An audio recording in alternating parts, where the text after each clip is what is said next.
সাংসদ diamond Harbour MP Abhishek Banerjee নিজেকে number 2 বলে, তার আজকে নাম চলে আসে সাপ্লিমেন্টারি চার্জশিটে এবং আগামী দিন তাকে ইন্টারোগেশন ডাকা হবে, তাকে করা হবে, তাকে ডেকে তাকে জেরা করা হবে এবং এটা হবেই এবং প্রয়োজন হলে তা যদি দোষী সাব্যস্ত হয় তাকে তাকে জেলেও ঢোকাতে হতে পারে।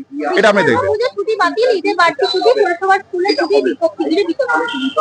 দেখুন, এটা তো প্রমাণিত হয়ে যাচ্ছে যে পুরসভার যে সরকারি স্কুলগুলো আছে সেখানে যে ঈদ উল ফিতরের নাম করে যে দুদিনের ছুটি দেওয়া হয়েছে এবং বিশ্বকর্মার ছুটি নাকি বাতিল করে দেওয়া হয়েছে এবং বলা হচ্ছে যে দুদিনের ছুটির মধ্যে একদিন অ্যাডজাস্ট করা হবে বিশ্বকর্মা পুজোর ছুটির সাথে।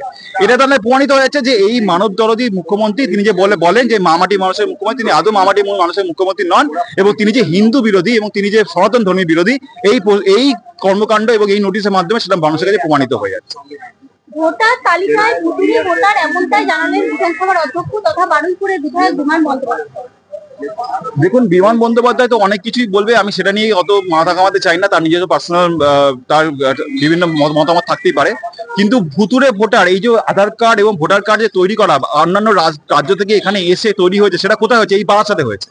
কার তত্ত্বাবধানে হয়েছে? দিদিমণি প্রশাসনের পুলিশের তত্ত্বাবধানে এটা কাজটা হয়েছে। সুতরাং তার তত্ত্বাবধানে, তার পুলিশের সাহায্যে আজকে যদি এখানে জাল আধার কার্ড ভোটার কার্ড তৈরি করা হয় এবং তাদেরকে তাও বলা হয় ভুতুরে ভোটার, আপনি তাদেরকে আমদানি করতে দিচ্ছেন কেন? বর্ডারটা তো আপনার উচিত ছিল সিল করে দেওয়া।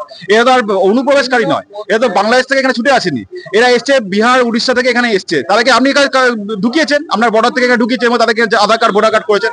আর তারা যদি এখানে একটা ফ্ল্যাট কেনে, এখানে যদি একটা জায়গা কিনে বাড়ি করে, তাহলে সে তো নিয়ে এখানকার আধার কার্ড ভোটার কার্ড করার জন্য এলিজিবল।